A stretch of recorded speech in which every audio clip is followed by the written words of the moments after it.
കർത്താവ് നമ്മെ ഓരോരുത്തരെയും നമ്മുടെ മാതാവിൻ്റെ ഉദരത്തിൽ ഉരുവാകുന്നതിന് മുമ്പേ നമ്മെ കണ്ടിരിക്കുന്നവനാണ് നമ്മുടെ കർത്താവ്. നമ്മെ കുറിച്ച് കർത്താവ് അമ്മയുടെ ഉദരത്തിൽ ഉരുവാകുന്നതിന് മുമ്പേ നാം എന്തായിത്തീരും, എപ്രകാരമായിരിക്കും നമ്മുടെ ജീവിതം, നാം ഏത് രീതിയിലൊക്കെ ആയിരിക്കും എന്നൊക്കെ ദൈവം കണ്ടിരിക്കുന്നു. നമ്മുടെ എല്ലാവിധ പ്രവൃത്തികളും ദൈവം കണ്ടിരിക്കുന്നു എന്നാണ് നമുക്ക് ആ വചനത്തിലൂടെ മനസ്സിലാക്കുവാൻ കഴിയുന്നത്. ഇരമ്യാവ് 1:5 ഇങ്ങനെ എഴുതിയിരിക്കുന്നു: നിന്റെ അമ്മയുടെ ഉദരത്തിൽ ഉരുവാകുന്നതിന് മുമ്പേ ഞാൻ നിന്നെ അറിഞ്ഞിരിക്കുന്നു. അപ്പോൾ നമ്മെ അറിയാവുന്നവനാണ് യേശു കർത്താവ്. നമ്മെക്കുറിച്ച് സകലതും അറിയാവുന്നവനാണ് യേശു കർത്താവ്. നമ്മുടെ ജീവിതം എപ്രകാരമൊക്കെ ഏതെല്ലാം മേഖലയിലൂടെയൊക്കെ പോകുമെന്നും നാം എപ്രകാരമെല്ലാം ആയിത്തീരുമെന്നും മുന്നമേ ദൈവം കണ്ടിരിക്കുന്നു. ദൈവത്തിനെല്ലാം അറിയാം നമ്മെക്കുറിച്ച്.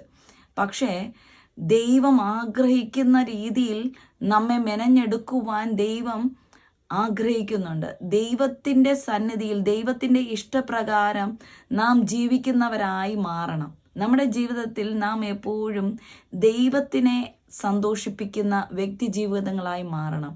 ദൈവത്തിൽ നാമും സന്തോഷിക്കണം. ദൈവത്തിൽ എപ്പോഴും നാം ആനന്ദിക്കുന്നവരായിരിക്കണം.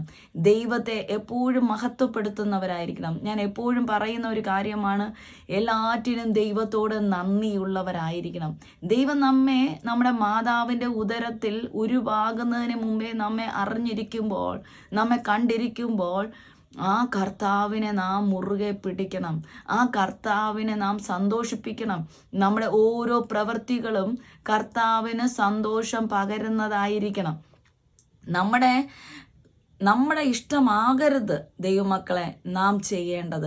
ദൈവത്തിൻ്റെ ഇഷ്ടം ചെയ്യുന്നവരായിരിക്കണം. ദൈവത്തിൻ്റെ ഇഷ്ടം അനുസരിച്ച് ജീവിക്കുവാൻ നാം ആഗ്രഹിക്കണം.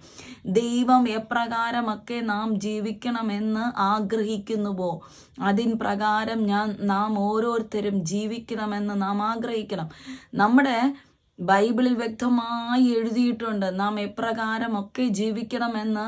ബൈബിളിൽ വ്യക്തമായി എഴുതിയിട്ടുണ്ട്. പ്രത്യേകിച്ചും സദൃശവാക്യങ്ങൾ നമ്മൾ പരിശോധിക്കുമ്പോൾ ഒരു ദൈവഭക്ത എങ്ങനെ ആയിരിക്കണം, ദൈവത്തെ അറിഞ്ഞു നടക്കുന്ന വ്യക്തി ജീവിതങ്ങൾ എങ്ങനെയുള്ളവരായിരിക്കണം, ബുദ്ധിയുള്ളവർ എങ്ങനെയായിരിക്കണം, ജ്ഞാനിയായവർ എങ്ങനെയാണ്, ഒരു സ്ത്രീ എങ്ങനെയായിരിക്കണം തൻ്റെ ഭവനത്തിൽ, ഒരു പുരുഷൻ തൻ്റെ ഭവനത്തിൽ എങ്ങനെയായിരിക്കണം എന്നൊക്കെ അതിൽ വ്യക്തമായി പറഞ്ഞിട്ടുണ്ട്.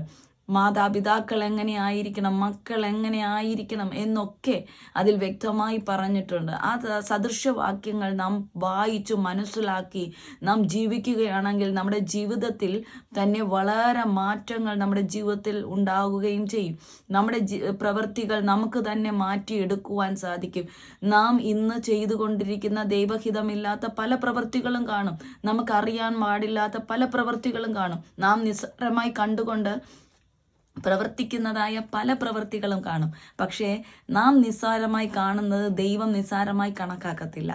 ദൈവം അതെല്ലാം തെറ്റെങ്കിൽ തെറ്റെന്ന് തന്നെ കണക്കാക്കും. ദൈവം ശരിയെങ്കിൽ ശരിയെന്ന് കണക്കാക്കും. അതുകൊണ്ട് ദൈവമക്കളെ, സദൃശവാക്യങ്ങൾ നല്ലതായി വായിച്ചു പഠിച്ചിട്ട് അതിൻ പ്രകാരം നാം ജീവിച്ച് മുന്നേറുകയാണെങ്കിൽ ദൈവത്തിന് ഇഷ്ടമുള്ള പ്രവൃത്തി ചെയ്യുന്ന മക്കളായി തീരുവാൻ നമുക്ക് ഓരോരുത്തർക്കും ഇടയാകും. ദൈവപ്രവൃത്തി അനുസരിച്ച് ദൈവത്തിന് ഇഷ്ടമുള്ളവരായി നാം ജീവിക്കുക എന്നതാണ് ദൈവമക്കളായിരിക്കുന്ന ഓരോരുത്തരുടെയും ലക്ഷ്യമായിരിക്കേണ്ടത്. ദൈവത്തിൻ്റെ ഇഷ്ടപ്രകാരം, ദൈവം ഇഷ്ടപ്പെടുന്നതിന് പ്രകാരം, ദൈവം ആഗ്രഹിക്കുന്ന രീതിയിൽ നമ്മൾ ഓരോരുത്തരും നടക്കുകയാണെങ്കിൽ നമ്മുടെ ജീവിതത്തിൽ ദൈവത്തിൽ നിന്ന് നന്മകൾ, അനുഗ്രഹങ്ങൾ കടന്നു വരുവാനിടയാകും. ദൈവത്തിൻ്റെ ഇഷ്ടപ്രകാരം നാം ജീവിച്ചാൽ മാത്രമേ ദൈവത്തിൽ നിന്നുള്ള നന്മകൾ പ്രാപിക്കുവാൻ സാധിക്കുകയുള്ളൂ. ദൈവത്തിൽ നിന്നുള്ള അനുഗ്രഹങ്ങൾ പ്രാപിക്കുവാൻ സാധിക്കുകയുള്ളൂ. ദൈവ ഇഷ്ടമനുസരിച്ച് നടക്കുക എന്നുള്ളതാണ് ദൈവമക്കളുടെ പ്രധാനമായ കാര്യം. ദൈവത്തിനെ പ്രീതിപ്പെടുത്തുക, ദൈവത്തെ സന്തോഷിപ്പിക്കുക, ദൈവത്തിൻ്റെ ഹിതപ്രകാരം ജീവിക്കുക. ദൈവത്തിൻ്റെ ഹിതം ഓരോരുത്തരുടെയും ജീവിതത്തിൽ എന്താണെന്ന് മനസ്സിലാക്കിക്കൊണ്ട്, ദൈവത്തിൻ്റെ ഹിതത്തെ മനസ്സിലാക്കിക്കൊണ്ട് നാം മുന്നോട്ട് പോവുകയാണെങ്കിൽ, ദൈവ കൽപ്പനകൾ അനുസരിച്ച് നടക്കുകയാണെങ്കിൽ ദൈവത്തിൽ നിന്ന് നമുക്ക് ഉയർച്ചയും നന്മകളും പ്രാപിക്കുവാൻ ഇടയായിത്തീരും. അതിനാൽ അതിനായി ദൈവമക്കളെ നമ്മെ തന്നെ താഴ്ത്തി ഏൽപ്പിച്ചുകൊണ്ട്, ദൈവസന്നിധിയിൽ താഴ്ത്തി ഏൽപ്പിച്ചുകൊണ്ട് ആ ദൈവവചനപ്രകാരം ജീവിക്കുവാൻ നാം ഓരോരുത്തരും ശ്രമിക്കുക എന്നുള്ളതാണ് നമ്മുടെ കർത്തവ്യം. അതിനായി ദൈവം നിങ്ങളെ ഓരോരുത്തരെയും ഇടയാക്കട്ടെ. ആമേൻ.